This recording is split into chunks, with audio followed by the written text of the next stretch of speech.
All right, people of the internet, I'm Dave Rubin. This is the Rubin Report. It is Friday, July 11th, which means it's time for another roundtable extravaganza. And joining me today is the chairwoman of the House GOP, Representative Lisa McClain, and Texas Congresswoman Beth Van Duyne. Ladies, Congresswomen, how else can I refer to you? How are you today? I'm wonderful. How are you? I'm doing just fine. We're gonna recap. I was going to say a crazy week. It's getting harder to cover the news these days because is every week basically a crazy week for you guys pretty much at this point? Yeah, pretty much. Yeah. So much is coming out of the White House. I think is actually fantastic. People aren't used to the government working like this. You know, it's working more like a private business and coming out with all these things. And we're just trying to keep up. Yeah, well, that's exactly right. And that's one of the things that I've been trying to focus on the show. I know everybody wants to focus on negativity, but there actually is a lot of good stuff coming out of this administration. We've fixed a lot quickly. We're going to get into some of that and then some of the negativity as well. But let's start with some of the ICE stuff lately and some of the fallout from the big, beautiful bill and budgetary concerns, at least as it pertains to the Democrats. Let me read this from Time magazine. ICE's current annual budget is around $10 billion.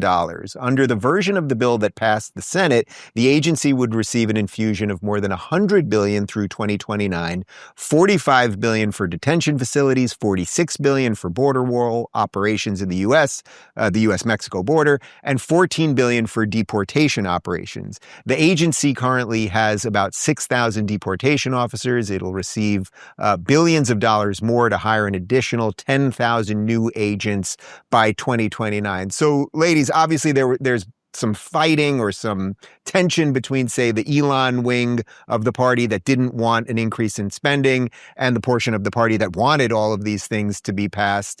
Congresswoman McClain, I'll start with you. I basically felt that the bill just had to pass. I wanted the tax cuts. I wanted the border taken care of. And the spending, as much as we want to cut it, sometimes government just has to do some things. Is that an overly simplistic way of looking at all of this? No, I think you put it very well.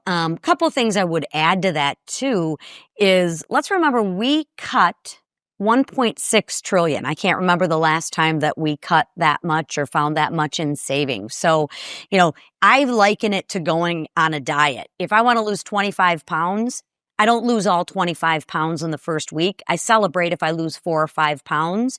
Remember, we have reconciliation, we have rescissions, we have appropriations. And then if we do our job right, we'll come back with another reconciliation package. I can't believe I'm talking about that right now, but here we are. Yes, that is true. Unfortunately, you are right on the amount of money that we're spending in ICE. I wish we didn't have to spend that, but unfortunately, when you let millions, tens of millions of people into our country illegally, we got to get them out, and to get them out costs money. So let me tell you, I wish we didn't have to spend that money, but you know what? It's like putting an alarm system on your house. Sometimes you got to spend some money to make sure that you're safe, and that, unfortunately, that's what we're doing. Congresswoman Van Duyne, is that really the crux of all of this? That I think most conservative-leaning people do want the cuts, but it's coming up, it's sort of being pushed against a wall, which is we also voted to have a border, to have the deportations, and to stop the 21 million people that came in the last 4 years. So you're just going to have to spend. It's just reality. Yeah, yes and no. I mean, look, I was one of these the 30 plus members that said that we wanted to make sure that whatever bill we put on the floor actually did not increase the deficit. We were very serious about that. As you know, when it left the House, that's where we were. When it got out of the Senate, you know, they changed it. And basically it came down to one vote in the Senate. And we had to weigh whether or not it was worth it to get security at our border, to be able to have a manufacturing resurgence, to be able to increase our economic growth, to be able to give some kind of certainty to our businesses while all these other things are happening around the world, increased inflation that we saw under the Biden administration. If we were able to give them certainty of the Tax Cuts and Jobs Act's provisions not expiring at the end of this year, we had to weigh that. At the end of the day, I spoke with the president. I spoke with Mike Johnson. I spoke with Stephen Miller. I spoke with Russ Vought, and I said, these are my concerns. We are approaching $37 trillion of debt. We are having $1 trillion a year that we're spending for our debt servicing, which is more than we spend on defense. At some point, we have got to get serious with these cuts. But at the same token, you can't let this bill not pass. So what's going to happen is Lisa is exactly right. We have an opportunity with rescissions, with a second reconciliation package, with another tax bill to be able to fix and get in what we didn't get in this first bill. A lot of people are like, well, why is this massive bill? Why are you handling all of this in one? Can't we just have a bunch of little bills that are understood? Nobody likes these massive bills. The problem is you only have one shot at reconciliation and a second to be able to fix it every year. Yep. So that otherwise you have to have 60 plus votes in the Senate, which we don't have. So we tried to pack as much in this bill as possible to make sure that we are focused on the economic growth that we need moving forward. That economic growth is going to be key to cutting down on our deficit. Because if we don't have that and these businesses aren't investing, which we're seeing, they are investing trillions of dollars into our U.S. economy. If we don't have that, it doesn't matter about the cuts because you're going to have such a drop in the economy that we'll never be able to make it back up. You know, I normally wouldn't do this, but because I have two congresswomen on, do you mind if we do first names just so it's a little easier to throw to each of you? So I don't have to say congresswoman each time. I mean that with all due respect, of course. But so Lisa, to that point, I mean, I think one of the things that people get confused by is everyone says, okay, we'd like to cut the deficit. And then no one really wants to run on that or do anything about it because people don't want to feel the pain. How do you balance that as a politician and then also as someone that does care and doesn't want us to be a debtor nation forever and, you know, lead to blowing up the economy and everything else? I mean, it's tough. Is what I always say is everybody ran on, we want to cut spending. Right up until it comes to, we want to cut spending in my district. Then, well, you know, I want to cut spending in your district, but not mine. So at the end of the day, our issue is we have a 3-seat majority. And we have a very diverse conference, right? You have issues. You have representatives like Beth and I, who are in very conservative districts, who are very conservative. We want to cut way more, I think, than the average bear would want to cut. And then you have people that are, for example, in Biden districts where Biden won by 8 or 10, and they're very nervous about making any cuts. So you really have to have that balance. So what we have to evaluate is when we press that button, we don't get an opportunity to press the perfect button.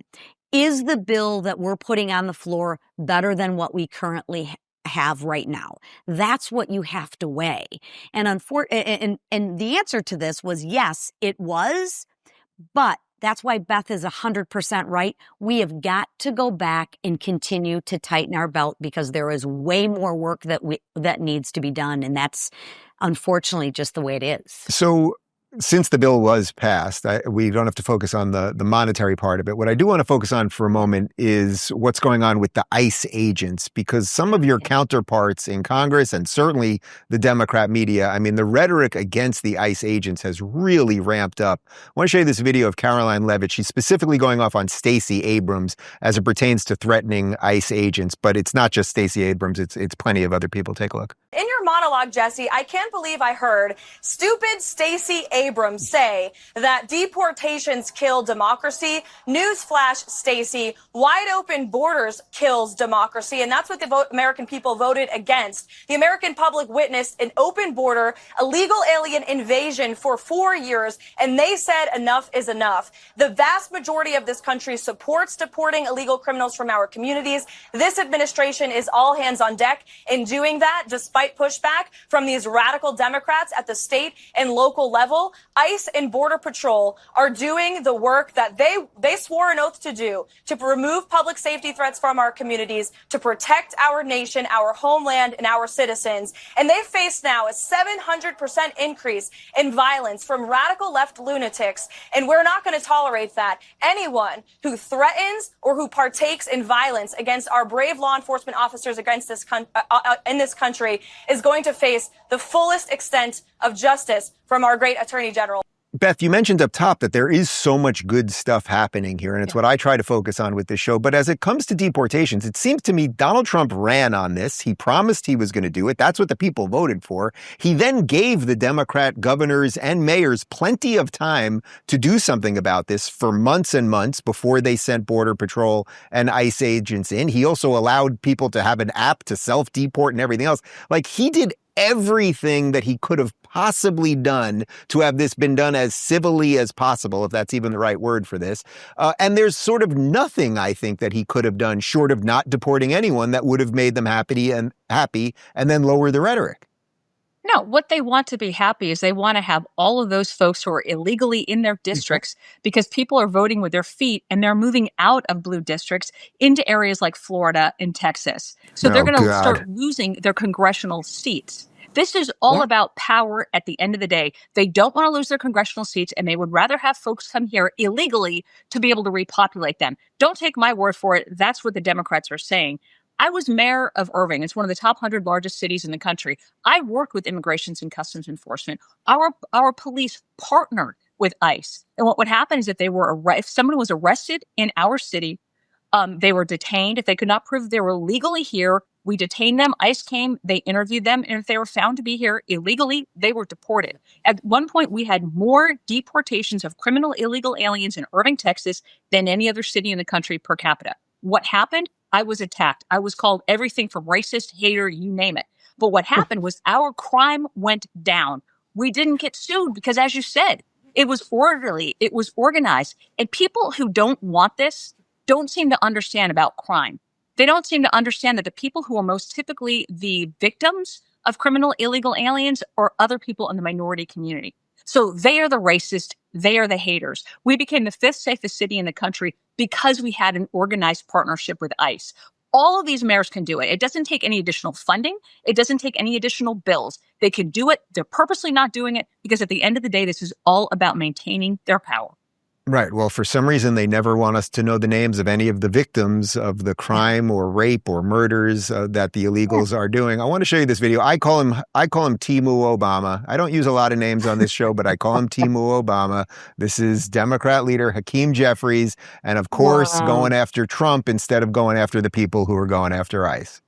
According to Axios, some are even being told they need to be more willing to go out there and get shot when fighting. That was a direct quote, get shot when fighting back against some of Trump's policies. One House Democrat saying, quote, and I'll read it to you, our own base is telling us that what we're doing is not good enough. There needs to be blood to grab the attention of the press and the public. How do you respond to that, Leader Jeffries? Are Democrats not meeting the moment, not doing enough to fight these developments? Well, we are in a more is more environment in terms of the unprecedented assault on the American way of life and our country that has been launched by Donald Trump and compliant House Republicans. Lisa, it really is incredible to me with these guys. Like, Wolf is basically saying do you condemn violence? And he can't. He makes it about Trump. I mean, does anything surprise you? And what do you make more broadly of the tension that the Democrats have right now with sort of whatever you want to consider, Hakeem, like that crew, which is not like the full-on socialist crew versus the growing movement that obviously is Mamdani and AOC, et cetera? But they are, because you're compliant. Yeah. Hakeem Jeffries, who is supposedly one of the leaders of the Democratic Party, I mean, he's the minority leader, you can't condemn violence? Are you kidding me? The picture couldn't be more clear. The Democrats are on the side of the criminals, period. Republicans, we are on the side of the victims. We are on the side of law and order. It's really plain to see. And you know what? The American people saw that. And what's happening? That's why Republicans won in a landslide in the 24 election. And I'll tell you, if they continue to keep this rhetoric up and this violence up, it's going to be the same. The problem with Donald Trump and the problem with the Democrats and Donald Trump is Trump derangement syndrome is real. President Trump could come up with the cure for cancer and they wouldn't buy it. They hate this man so much, and why? I don't know. Because because he believes in the American dream, because he believes in peace, because he believes in America first, because he believes in unleashing American energy. I mean, I could go on and on. But the Democrats have no plan, no vision, and no leader. But seriously, if you were to take the names off the headings, you would think we're talking about violence in a third world country like Venezuela. The Democrats have lost their mind. It's sad, and it's only going to lead to more violence, which is really concerning. And I applaud the ICE agents and all law enforcement agents for doing what they're doing. Because as you said, the attack and the assault on them is up 700%. And the Democrats want to double down like Hakeem Jeffries, and they want to double down on that violence. Come on. Well, I think they're rudderless, right? I mean, they don't have the media now that means anything, because people don't watch it anymore because they've known that they've been lying for forever.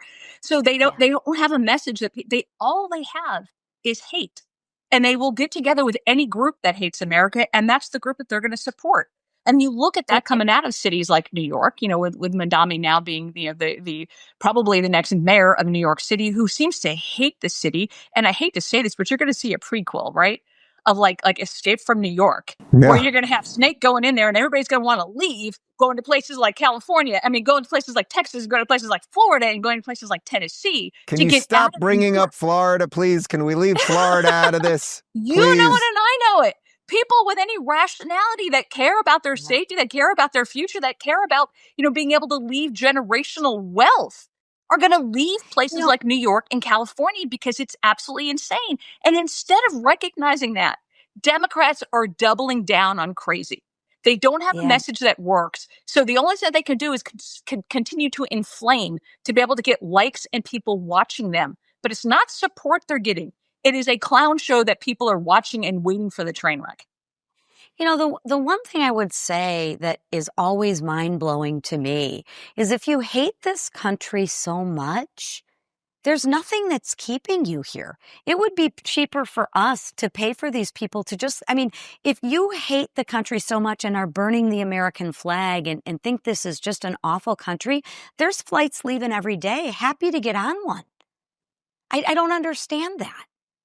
Go and live in these countries that you worship at their altar. It's pretty easy to hate a country that allows you to hate it. I think that's the hidden gem in there. Ironically, there is one Democrat who seems to be sane, and he had brain damage a year ago. It's John Fetterman. Listen to this. Absolutely unacceptable, terrible, awful. ICE agents are just doing their job, and I fully support that. And for me, and people in my party might want to abolish it or treat them as criminals or anything that's inappropriate and outrageous. ICE performs an important job for our nation. Beth, joking aside, the fact that this guy has become the most moderate Dem and is basically the only one in the party, although I'd be happy to hear some others if you know him, that is willing to stand up to the more, let's say, communist, leftist, socialist base, whatever you want to call him. It's rather extraordinary, don't you think? Absolutely. But you start thinking about what he's saying. It's common sense. And the fact that we cannot have bipartisan agreement, that we don't want criminal illegals here, that we don't want people who want to harm us here, that we can't even get the Democrats to come and admit that, because it somehow would be agreeing or supporting what Donald Trump is trying to get done.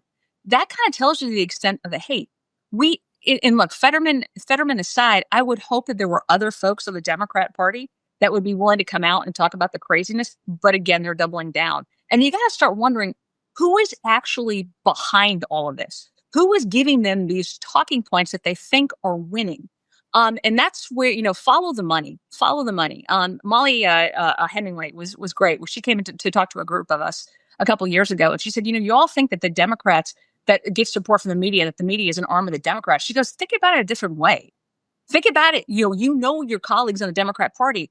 Are they really that organized? Are they really that intelligent? Or is it more like the Democrats are an arm of the media? Follow the money. Who's supporting it? Who's behind it? And this is not some kind of deep red, state conspiracy. When you start figuring it out, the policies that they were pushing that were hurting America, who are the corporations that were benefiting from it? Who are the countries that were benefiting from it? At the end of the day, it's about power and it's about money. And the Democrats seem to be completely enthralled with that, while the Republicans and Donald Trump seem to be focused on America and America first. So obviously one portion of the big, beautiful bill was the ICE funding. One portion of it that that people were less, or that certain people were less happy about, was quote unquote cuts to Medicaid, which I'm sure you guys will help clean up the language on that in a moment. Here's Scott Jennings on CNN talking to Anna Navarro. You are facing a real issue where Republicans are becoming the party of taking things away, of cutting things, cutting things. Because look, I hear your analysis, and it's a valid debating point. My rebuttal to that would be Democrats have become the party of exploding government benefit programs during COVID, vastly expanding Medicaid beyond what it was ever intended to do, and then saying, gee whiz, now people are trying to take things away. Do you think people like healthcare, though? Do you think people like healthcare? Do you think people they like having, healthcare. I don't think they like the system we live under, which is not a Republican system. It's Obamacare, which exploded premiums and has vastly expanded the welfare system. An attempt to work is a good thing, and the Republican ethos is encouraging work. The Democratic ethos is encouraging government dependence. Quick correction, that was Garcia-Navarro, not Anna Navarro. It's a fine line between Navarros on CNN. Lisa, the broad point there, what she's trying to do is something that Anna Navarro would do herself, which is basically just say, see, they passed this thing and all of these people are going to die. It's just not true. They're asking for 1992 Bill Clinton work requirements and checking in twice a year. I mean, I'm pretty sure almost anyone can do that. Well, if you don't have anything to run on, you have to lie. And that's exactly what the Democrats are doing. So let's talk about Medicaid. Since 2019, Medicaid has expanded and increased 60%. It's not sustainable. Medicaid was never a program that was supposed to be a lifelong program for able-bodied people to work. What the Republicans are actually doing are trying to stabilize and sustain Medicaid for the people who need it most, the elderly, the disabled, right? If you're an able-bodied person, what we're asking for is work requirements, that you can work 20 hours a week if you're able-bodied, no dependents, able-bodied, be able to work. And work also can mean 20 hours of volunteering. I don't think the average American thinks that is too much to ask for. It makes sense. It's a winning issue. And I think people have actually a sense of pride. It gets more people off dependency, right? I tell my kids, don't be dependent on me. Don't be dependent on your spouse. And for goodness gracious sakes, don't be dependent on the government. The Democrats want to make you dependent. Republicans, we believe in people. We want you to work. We want you to feel good about what you're doing. An honest day's work for an honest day's pay. And that will be more people adding to the system, not taking away from the system. And Medicaid will be there for years to come for the people that actually need it. But the Democrats, all they want to do is scare the bejesus out of you. And it's just not true. At the most simple level, if you're getting government benefits, the government asking you to check in twice a year just to see what you've been up to doesn't seem that's not really big government stepping on you. But Beth, I want to read this. I saw this from ex-user Sarge Diane and has a chart attached to it. There were some interesting numbers here. 42% of illegal aliens get taxpayer-funded Medicaid. This is before, obviously, the bill. Immigrant-headed households get 37%. U.S.-born households get only 25%. And this study was done in 2023 by the Center for Immigration Studies, not even counting the millions of illegal aliens Biden let into the U.S. since then. So is that part of the problem here, that we still, I mean, lately the number that everyone's throwing around is 21 million, that somehow 21 million people came in 4 years. But is part of the problem that we just don't even know what the numbers are? So to even come up with math that makes sense is kind of amorphous in the first place? Of course we don't know. I mean, especially those folks who are getaways. We can try to estimate. You've got a certain number that came over who claim that they want to have a better life. They came, and what do they get? They had welcome arms. They had basically people that picked them up in cabs, gave them food, gave them shelter, gave them health care, gave them free phones, gave them plane tickets and bus tickets anywhere in the country that they wanted, and may have given them a slip that said, hey, show up in court in 6 to 8 years. right? So this was an incentive to get them to come, but it's the getaways that you really have to be concerned about. And we have no idea how many of those are. We've estimated 2-3 million, but those are people who are in our country illegally to in some extent still getting benefits. But we have no idea who they are. Are these people from China that intended to do us harm? Are they terrorist activities? Are they drug cartel members? Are they human and sex traffickers? Those are the folks that you really have to be concerned about. But getting back to the Medicaid, we have people who should never have been on that program. And exactly like Lisa said, we've expanded it so much that if you want it to be sustainable, you've got to get control over it again. And I think making it seem as if because you're not supposed to be on it, that we're somehow kicking you off, that's not what's going on. We are just verifying that the people who should get it are the ones who are having it. You're getting rid of the waste, fraud, and abuse. Americans recognize that. They get very frustrated when they see their taxpayer dollars going to people who should not be on that program or who should not be in our country. And I don't think that that's scaring anybody for us to be able to do that. But Democrats can't run on the truth, so they have to continue to lie about it. We're going to keep pushing to make sure that we get rid of the waste, fraud, and abuse, because quite honestly, that's a program that a very small subset of Americans need, and we want to make sure that it's there for them when they need it. As I've gotten older, I've realized that staying healthy isn't just about living longer, it's about feeling good while you do it. And for me, nutrition plays a huge part in that. That's why I've started using Balance of Nature. It's an easy way to get the nutrients from 31 different fruits and vegetables without having to prep, cook, or clean. These are real, whole foods, gently dried to preserve their nutrients and packed into capsules. No fillers, no junk, just good, clean produce. They also haven't raised prices in 10 years, and they're keeping it that way. They also include a fiber and spice supplement that rounds it all out. It's a supplement designed to support energy, digestion, and overall wellness. Right now, you can make a fresh start to and receive 35% off your first order and a free bottle of fiber and spice when you become a preferred customer. Just head on over to balanceofnature.com and use code Rubin. Again, that's balanceofnature.com/Rubin. Yeah, so the real story of the week, of course, was the horrific tragedy in Texas, these flash floods. And, unfortunately, the first day that I covered it, I tried not to do any politics about it and just cover the story straight up. But, of course, everything becomes politicized. I want to show you this video. This is Anderson Cooper on CNN saying that FEMA's search and rescue was delayed because of some of the new processes that the administration has put in. So they just didn't have a signature, literally a signature from Kristi Noem to get funds and resources available. Take a look. So according to 4 officials inside FEMA, that federal response may not have been as fast as it might have been. They say that a new rule that any expenditure over $100,000 needed sign-off from Secretary Noem slowed the federal response. These sources tell us that FEMA's deployment of urban search and rescue teams, which are typically deployed in anticipation they might be needed, instead was delayed until Monday, 3 days after the flood. Now, a source also tells us that a request Texas made for FEMA aerial imagery to aid in the search was also delayed, waiting for Secretary Noem's approval.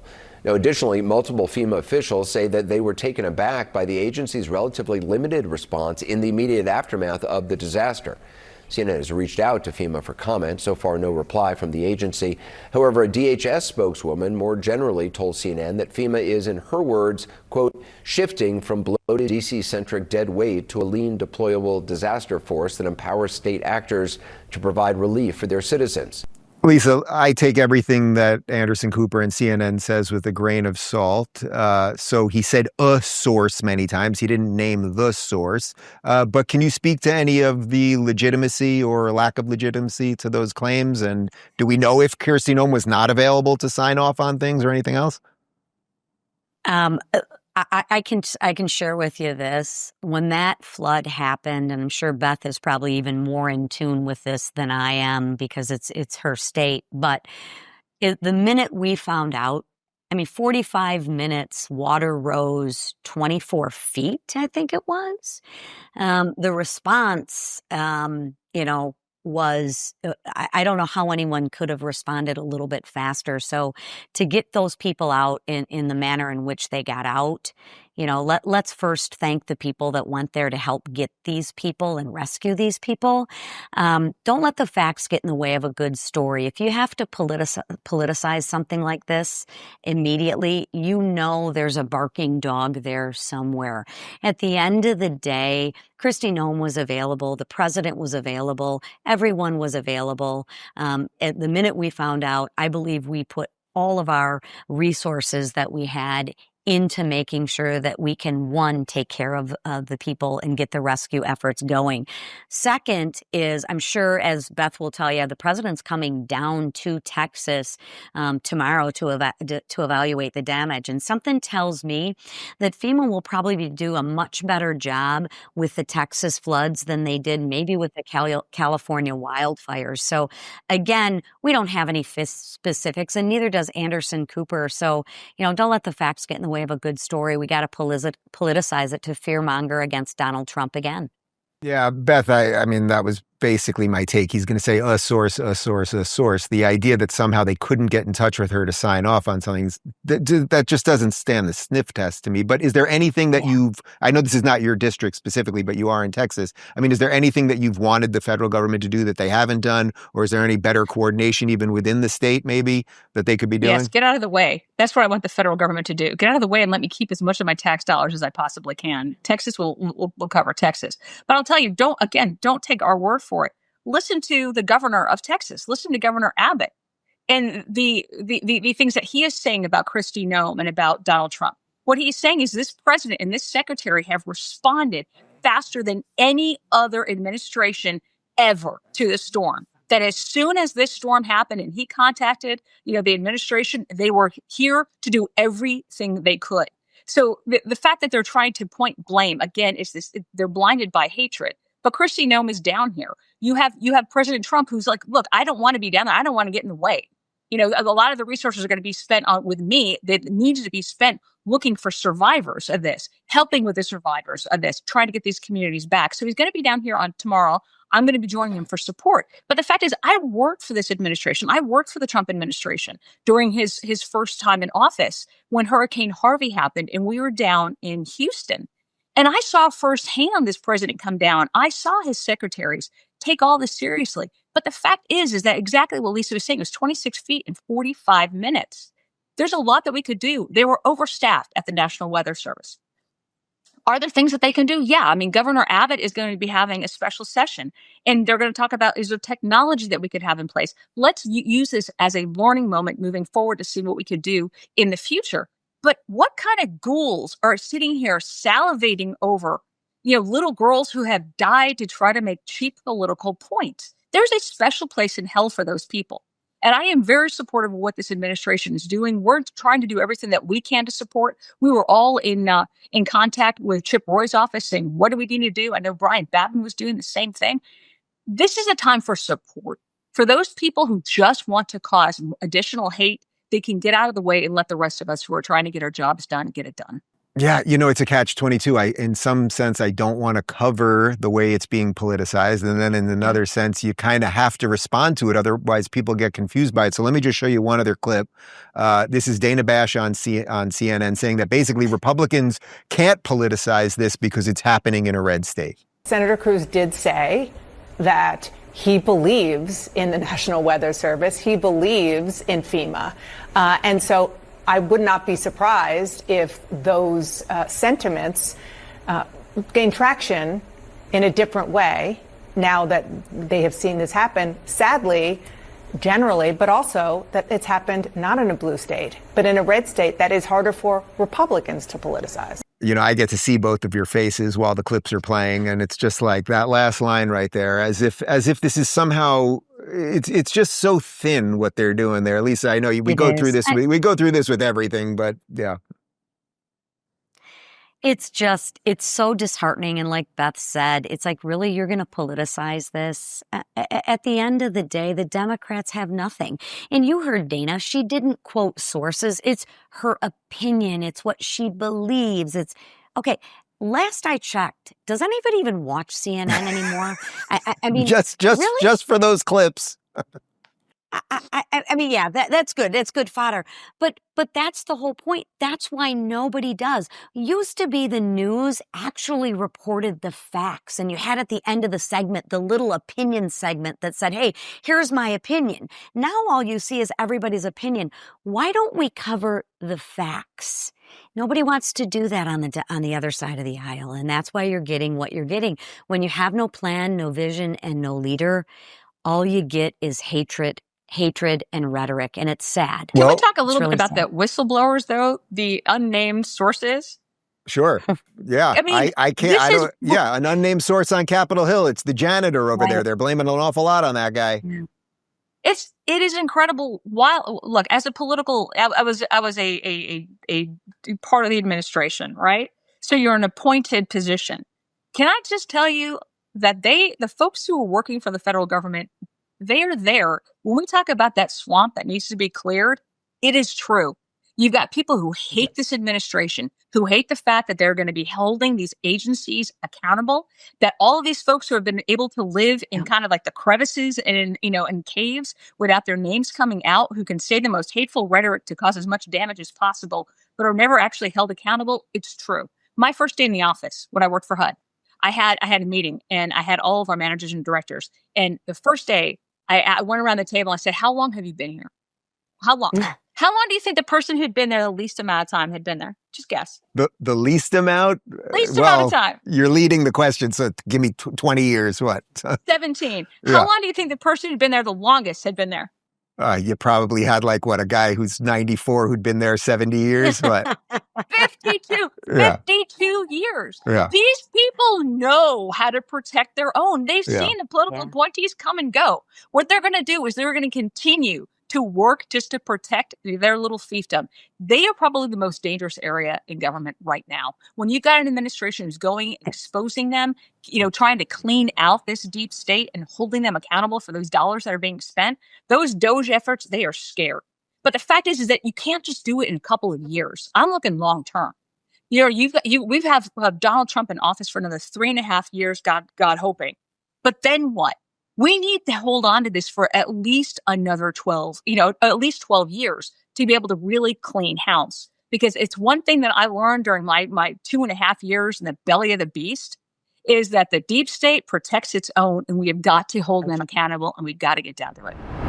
We've all been told wrinkle creams are the secret to looking younger, but according to Beverly Hills beauty expert Dr. John Lake, that's outdated advice. Most products are just overpriced moisturizers that barely work and may even harm your skin. Dr. Lake has shifted his focus to a breakthrough anti-aging method that some call Photoshop for the face. His simple at-home technique, nicknamed the Age Rewinder Method, can visibly erase wrinkles in under 2 minutes. To help people everywhere, he's released a free step-by-step video revealing exactly how it works. Millions have already watched, and the feedback has been incredible, with thousands saying they look years younger. One user raved, "Best results I've ever seen. I'll never stop using this." Watch the free video at bhmd1.com/Rubin or click the link in the description below. Dr. Lake asks one thing: if it helps you feel younger and more confident, please share it with friends and family so more people can experience the results. Watch the video at bhmd1.com/Rubin.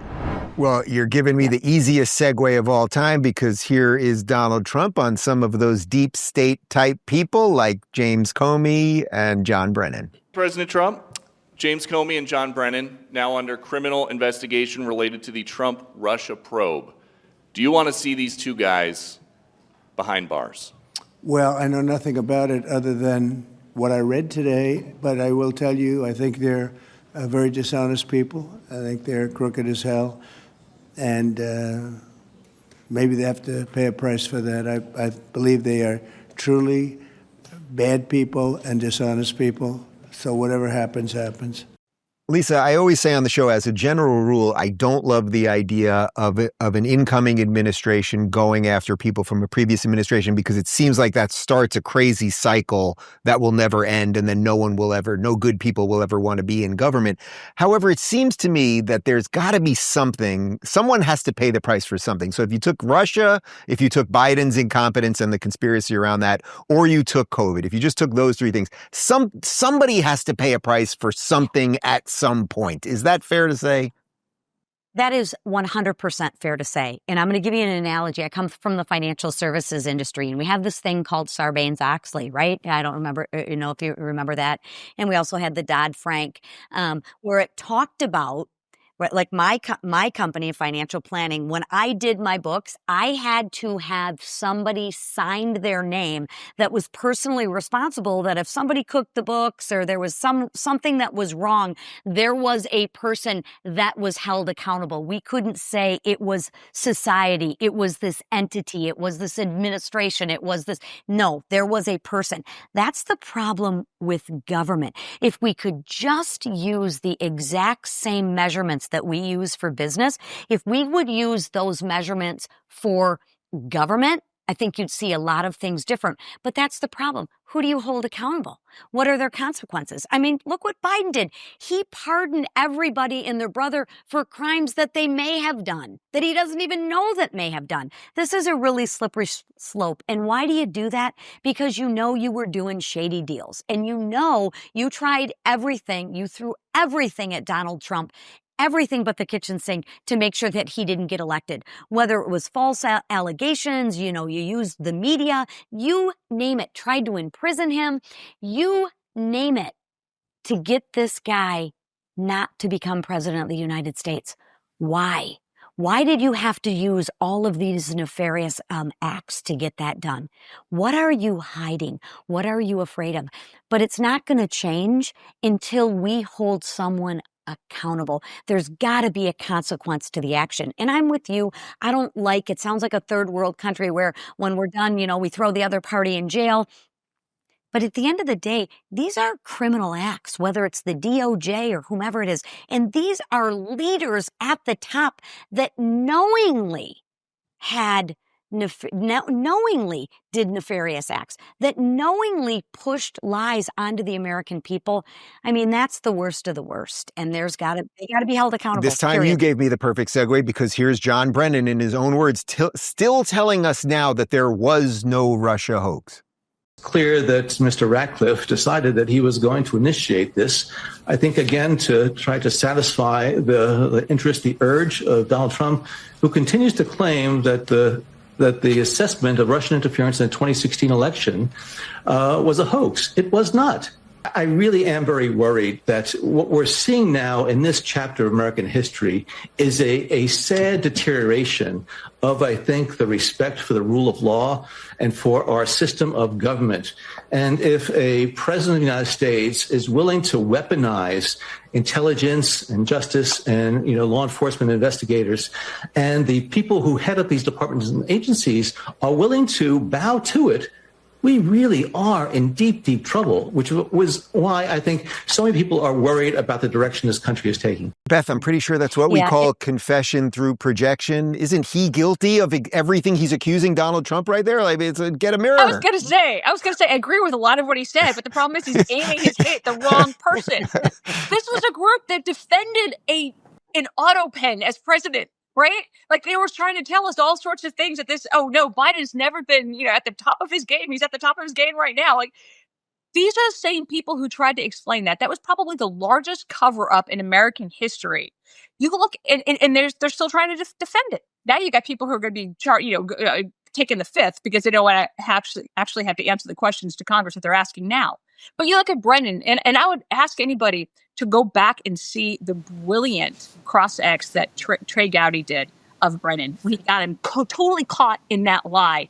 And he knows that it's a lie, and he can sit here and claim that this is the worst thing. It is bad. When you have got people who have been in these positions of power behind the scenes for decades and decades that have been protecting one political party, the people that put them in those positions of power, who are protecting them over and over again and are willing to go to every extent to lie to the American public, not do their job, ignore the law just to protect them, we do have a problem. And this is what we're finally getting down to. And again, they're going to fight us every step of the way. And this is why you've got folks like James Comey, James Comer, who's really trying to use it. You've got Jim Jordan, who's really trying to get down to the bottom of this. These are questions that we're going to continue to answer. But again, they're going to try to stall as long as they possibly can. They're going to use as many district courts that were appointed by Democrats, by Democrat presidents, as long as they can to be able to hope that in 3.5 years, you're going to have a Democrat president and all of these things are going to go away, which is, again, why we need to look at long term to make sure that we have control to be able to continue to fight this deep state. It's ridiculous. It's dangerous. And it will be the end of our country. You're spot on, Beth. And I think that's why you saw in the last election, the Democrats tried everything in their power, both legal and illegal, to try and not get Donald Trump elected. They are afraid of something. And I would ask you, what are they afraid of? I think they're afraid of Donald Trump is pulling the curtain back, and they don't want the American people to see what has been going on for, like you said, Beth, and you worked there for decades. They are scared to death because their 10-year or 52 years, so to speak, is going to come to a crashing halt. And that's why they're so desperate right now. And they, desperate people do desperate things. So free speech is under attack, but Rumble refuses to back down. We've always believed in empowering voices, no matter how unpopular, and now we're taking that fight to the next level. When major advertisers conspired to pull their dollars, even brands like Dunkin' Donuts turned their backs. But we're not here to fit a mold. We're here to defend free expression. To strengthen this mission, we're excited to offer Rumble Premium, a completely ad-free experience with exclusive benefits for viewers and creators. You'll find exclusive content from creators like Russell Brand, Dr. Disrespect, Timcast, and the Mug Club with Crowder. It's more than a subscription. It's a stand for free speech. Your voice matters. Join Rumble Premium. For a limited time, you can get $10 off the annual plan using promo code Rubin. Visit rumble.com/premium/Rubin and claim your discount today. Whether you join Rumble Premium or simply keep watching, your support helps keep free speech alive. I want to end with one other story that's going, I think, wildly unreported because I think it's deeply important. The amount of farmland and land in general that China has been buying up in America for the last decade, at least. Here's Brooke Rollins talking about the new sheriff in town as it pertains to the Chinese buying land in the United States. The first of the 7 is securing and protecting American farmland ownership, actively engaging at every level of government to take swift legislative and executive action to ban the purchase of American farmland by Chinese nationals and other foreign adversaries. Standing on the shoulders of great governors, 3 of whom are standing behind me, who have already been leading the way on this issue. And at the federal government level, working to do everything within our ability, including presidential authorities, to claw back what has already been purchased by China and other foreign adversaries. Ladies, we'll throw up a map right now where you can see Chinese-owned farmland, and much of it is extremely close proximity to American military bases, as you can see. We did do a little Googling before the show. American citizens are not allowed to buy farmland in China, yep. So this seems fair to me. Beth, are we finally becoming a serious country again? No, we absolutely are. And I want to give kudos to the Texas state legislature because they've actually passed laws that are forbidding this from occurring. I would hope that other governors would take this seriously. But it's not just the farmlands that we need to be concerned about. And the farmlands, obviously, you look at food security as national security. Mm-hmm. But we also have to look at some of our energy plants. Is it our airports? Where do we have critical infrastructure? When you look at the damage that has been done from Ukraine to Russia with drones, and think about how much damage could be done on all of our infrastructure by having land that's owned by people who want to commit these crimes. And again, this has come full circle to where we started. How many millions of people are in this country illegally that we don't know about that want to do harm, that are potential terrorists? It's not if it's going to happen, it's when. And preventing folks that we know want to do damage to us, China, from purchasing our lands, our farmlands, we have to expand that out. I think it is a common sense approach. And as you stated, try being an American and buying land in China. You can't do it. So this is very supportive. I applaud Brooke Rollins for taking that step. Lisa, I suspect you'll agree with that. I do. The only thing I wish I lived in Texas. Unfortunately, I live in Michigan with our governor, Gretchen Whitmer, who is the exact opposite. I mean, she is trying to become New York and California. China's not our friend. They're not our friend educationally, militarily, or economically. it is not a coincidence of where they're buying the land. They're not buying land in the middle of nowhere. So one, they shouldn't buy the land, period. We should not allow our adversaries to purchase our land. If we can't purchase it there, they shouldn't be able to purchase us here.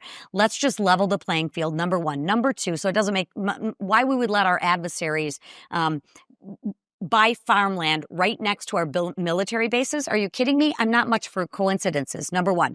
But number two, like you talked about, Beth, food security is national security. What is going on? And why is this so controversial? Why would you entice? I look at the governor, Gretchen Whitmer of my state. Why would you give tax breaks to the CCP, to give them farmland next to our military? Makes you scratch your head. You said this earlier, Beth. Follow the money. I wonder what that money's doing. Just interesting to me. So I agree wholeheartedly. Let's keep our farmland American where we can control it. Well, I'm going to throw out an invitation to both of you guys. If you want to come down to Texas, come on. I invite you. Love to have you down. David, bring some of your reposado. We'll invite Byron Donalds to come join us. Now you're talking. Have a talking. good conversation all in the same room. Absolutely. I will definitely make that happen. And ladies, well, what do two happening Congresswomen do in a July weekend? What are you guys up to this weekend? I can't end on politics. Give me something fun. Lisa, what do you got this weekend? I'm going up to Mackinac Island for an event that I host every year. So I'm looking forward to that. We'll do some policy, we'll do some politics, and we'll probably have a little fun. I think we're going to do some karaoke on Saturday night.